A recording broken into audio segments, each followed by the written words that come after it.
وَأَتِمُّوا الْحَجَّ وَالْعُمْرَةَ لِلَّهِ. السلام علیکم ورحمۃ اللہ وبرکاتہ۔ ان الحمد للہ نحمده ونستعینه ونستغفره ونعوذ باللہ من شرور انفسنا ومن سیئات اعمالنا، من يهده اللہ فلا مضل له ومن يضلل فلا هادی له، وأشهد أن لا إله إلا الله وحده لا شريك له، وأشهد أن محمدا عبده ورسوله. يا أيها الذين آمنوا اتقوا الله حق تقاته ولا تموتن إلا وأنتم مسلمون. يا أيها الناس اتقوا ربكم الذي خلقكم من نفس واحدة وخلق منها زوجها وبث منهما رجالا كثيرا ونساء، واتقوا الله الذي تساءلون به والأرحام إن الله كان عليكم رقيبا. يا أيها الذين آمنوا اتقوا الله وقولوا قولا سديدا يصلح لكم أعمالكم ويغفر لكم ذنوبكم، ومن يطع الله ورسوله فقد فاز فوزا عظيما. أما بعد فإن خير الحديث كتاب الله، وخير الهدي هدي محمد صلى الله عليه وسلم، وشر الأمور محدثاتها وكل محدثة بدعة وكل بدعة ضلالة وكل ضلالة في النار. أعوذ بالله من الشيطان الرجيم. ولله على الناس حج البيت من استطاع إليه سبيلا ومن كفر فإن الله غني عن العالمين.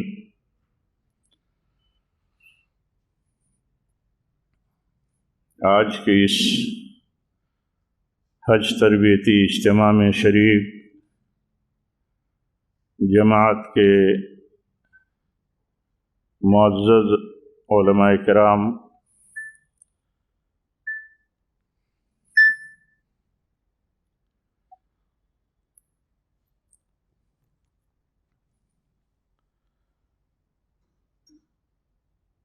اور حج 2024 یعنی 1445 ہجری کے حج میں شرکت کے عزم رکھنے والے ہمارے عزیز بھائیوں، اسلامی ماں اور بہنوں، یہ ہمارے لیے بڑے شرف کی بات ہے۔ اسی طرح مسجد حسن کے ذمہ داروں کے لیے بھی کہ آپ حج کے عزم رکھنے والے اگر یہ کہیں کہ آپ حاجیوں اور حجینوں کے لیے یہاں تربیتی اجتماع کرنے کی جو سعادت حاصل ہوئی ہے، اس پر میں یہ کہنا چاہتا ہوں کہ یہ ہمارے لیے بڑی عزت کی بات ہے، بڑے شرف کی بات ہے، کیونکہ آپ عنقریب اللہ کے مہمان بننے والے ہیں، تو اللہ کے مہمانوں کے لیے کچھ بھی ان کی ضیافت کرنا، اور اسی طرح دینی نقطہ نظر سے سنت کی بنیادوں پر آپ کو حج تربیتی پروگرام میں جمع کرنا، آپ کی ضیافت کے ساتھ آپ کی صحیح تربیت کے نقطہ نظر سے میں سمجھتا ہوں کہ یہ بڑی سعادت کی بات ہے۔ اگر اللہ تعالیٰ قبول فرمائے، اور ہم سب کی کوششوں کو، ہم سب کو دعا کرنی چاہیے کہ جو کچھ بھی ٹوٹی پھوٹی ہوتی ہیں اللہ تعالیٰ اسے قبول کرے۔ آپ جانتے ہیں کہ حج جو ہے یہ ایک اسلام کا رکن ہے۔ 5 اراکین میں سے اسلام کے جو 5 پلر ہیں ان میں ایک پلر اللہ کے گھر کا حج ہے۔ یہ رکن ہے، یہ بہت بڑا فریضہ ہے ان کے اوپر जिन्हें अल्लाह ताला ने इस्तिताअत दे रखी है कि वो अल्लाह के घर का हज कर सकें, जिस्मानी इस्तिताअत हो, माली इस्तिताअत हो, हज का सफ़र कर सकें, सफ़र में अमन के हालात हों, सफ़र करके जहाँ जाना हो वहाँ अमन हो, इन सारी बुनियादों के साथ आप जानते हैं कि ये हज बहुत बड़ा रुकन है। और उस इस्तिताअत के साथ अगर आदमी हज नहीं करता तो ये बहुत बड़ा गुनाह है, बल्कि इसे कुफ्र से ताबीर किया गया है। ये इस मौके पर मैं अपने चंद इफ्तिताही कलिमात में आप सबको मुबारकबाद भी देता हूँ और अल्लाह ताला से दुआ भी करता हूँ। हम सबको दुआ करना चाहिए कि अल्लाह ताला जिस तरह आप सबकी मंजूरी हुई है, आप सबके अज़्म व इरादे बने हैं, वो मजबूत वो इरादे चाहे हज कमेटी की तरफ से हों या प्राइवेट है मतलब सिस्टम से हों, आपको अल्लाह ताला ये दुआ करते हैं कि अल्लाह ताला आपको सेहत के साथ आप सबको इसी तरह हयात मैसर रहे, सेहत मैसर रहे कि आप अल्लाह के घर का नबी सल्लल्लाहु अलैहि वसल्लम की सुन्नत के मुताबिक हज कर सकें।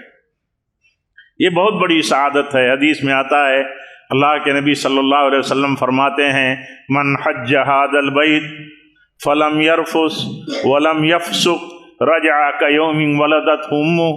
अल्लाह के नबी फरमाते हैं सल्लल्लाहु अलैहि वसल्लम कि जिसने इस घर का हज किया, जिसने बैतुल्लाह का हज किया, जिसने इरादा किया हज का और हज किया और उसमें शहवानी अमल नहीं किया, उसने फिस्को फजूर नहीं किया, तो हज करके जब लौटता है तो ऐसे ही पाक होता है गुनाहों से जैसे उस दिन उसकी पोजीशन थी जिस दिन उसकी माँ ने उसे पैदा किया था, जिस दिन उसकी माँ ने उसे जना था, जिस दिन वो पैदा हुआ था एक जनीन की सूरत में कि बेगुनाह था, मासूम था। ऐसे ही हज करके जब लौटता है और हज को पाक साफ रखता है हर तरह की आलाइशों से और हज को सही बुनियादों पर करता है, इखलास के साथ करता है, फ़िक्र के साथ करता है। उसकी फ़िक्र ये होती है कि हज सुन्नत के मुताबिक हम करें। आप जानते हैं कि कोई भी इबादत एक मोटी बात और हर वक्त ज़हन में रहनी चाहिए। बहुत सारी बुनियादी बातों पर आम तौर पर हमें बहका दिया जाता है, शैतान बहका देता है। हमारी अपनी सूरत हाल ये होती है कि गैर ज़रूरी चीज़ों को बहुत ज़रूरी समझ लेते हैं और ज़रूरी और बुनियादी तरतीबात से हम गाफिल हो जाते हैं। सबसे बड़ी बुनियादी चीज़ किसी इबादत के लिए ये है कि वो इखलास के साथ हो, खालिस अल्लाह के लिए हो, और वो इबादत इखलास के साथ हो तो नबी सल्लल्लाहु अलैहि वसल्लम के तरीक़े पर हो, क्योंकि कोई इबादत अल्लाह ताला के यहाँ नबी सल्लल्लाहु अलैहि वसल्लम की सुन्नत और आपके तरीक़े के ख़िलाफ़ होगी तो कबूल नहीं होगी। अब ये कितने फ़िक्र की बात होनी चाहिए हम सब को, और मैं समझता हूँ कि आप सब जो जमा हुए हैं इसी फ़िक्र के साथ जमा हुए हैं कि जो आपके इरादे हैं वो सही बुनियादों पर वो हज के इरादे आपके पूरे हों और सुन्नत के मुताबिक हों। ये कोशिश भी जो सूबाई जमीयत अहले हदीस की तरफ से हर साल होती है कि बहुत सारे इलाक़ों में जमीयत की तरफ से और मुख्तलिफ़ इदारों की तरफ से और मुख्तलिफ़ मसाजिद की तरफ से भी हल्कावार होती हैं कि लोगों को हज का तरीक़ा, हज की तरबियत और हज की तरबियत के लिए इज्तिमा किया जाए और किया जाता है ताकि लोगों को सही ढंग से हज करने की ट्रेनिंग दे दी जाए और उन्हें तरीक़ा बता दिया जाए। उसी कोशिश का आज भी वो हिस्सा है जिसमें हम आप शरीक हैं। आप देखिए, आपके जहन में एक बात और रहनी चाहिए कि आप हज पे जा रहे हैं, तो आप हज पे जा रहे हैं, आप मक्का में पहुंचेंगे, आप मीक़ात से गुजरते हुए मक्का में पहुंचेंगे। आप देखिए, बहुत सारे हुज्जाज के जहन में ये बात भी रहती है, मैं इसको ज़िम्नन जिक्र कर देता हूँ कि लोग आम तौर पर ऐसे माहौल में रहते हैं और ऐसे माहौल में जाते हैं कि उनको मदीना ही मदीना लगा रहता है। हालांकि सही बात यह है कि इस रूए ज़मीन पर सबसे बेहतर शहर, इस रूए ज़मीन की सबसे बेहतर ज़मीन मक्का है। اللہ کے نبی صلی اللہ علیہ وسلم فرماتے ہیں کہ مکہ تو سب سے بہترین حصہ ہے، اللہ کو سب سے زیادہ محبوب ہے، مجھے اگر نہ نکالا جاتا تو تجھ سے اور تیری بستی اور شہر سے تو میں نہیں نکلتا۔ آپ نے ہجرت کے موقع پر مکہ کی طرف دیکھتے ہوئے یہ بات کہی تھی۔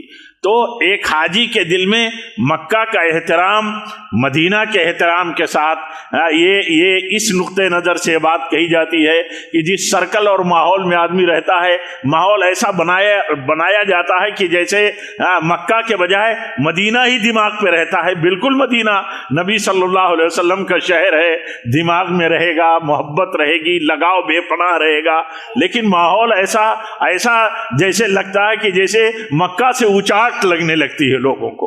مکہ سے اونچاٹ نہیں ہونی چاہیے۔ آپ دیکھیے مکہ میں اللہ کے گھر میں حرم میں ایک نماز 1,00,000 کے برابر ہے، 1,00,000 کے برابر ہے، اور مسجد نبوی کی نماز 1,000 کے برابر ہے دوسری مسجدوں کے مقابل میں۔ تو یہ بھی دل میں رہے کہ یہ مکہ محبت وہی ہے۔ اللہ کے نبی صلی اللہ علیہ وسلم اسی مکہ میں پیدا ہوئے، اسی میں آپ کو نبی بنایا گیا۔ آپ نے اپنی زندگی 63 سالہ عمر کا 53 سال کا سالہ حصہ، یعنی 53 سال آپ مکہ میں رہے۔ تو مکہ سے لگاؤ اور مکہ کے اعمال کے سلسلے میں بھی، اور مکہ سے محبت، اور مکہ میں اللہ کے گھر میں عبادت اور طواف، اس کا تصور بھی دل میں اسی عظمت اور اسی اصول کے ساتھ رہنا چاہیے جو اصول ہمیں بتایا گیا ہے۔ اور جب آپ پہنچتے ہیں، جانتے ہیں آپ کی جب آپ پہنچتے ہیں، ایک حاجی پہنچتا ہے، ایک حجن یا عازم حج پہنچتے ہیں، تو اللہ کے مہمان ہوتے ہیں۔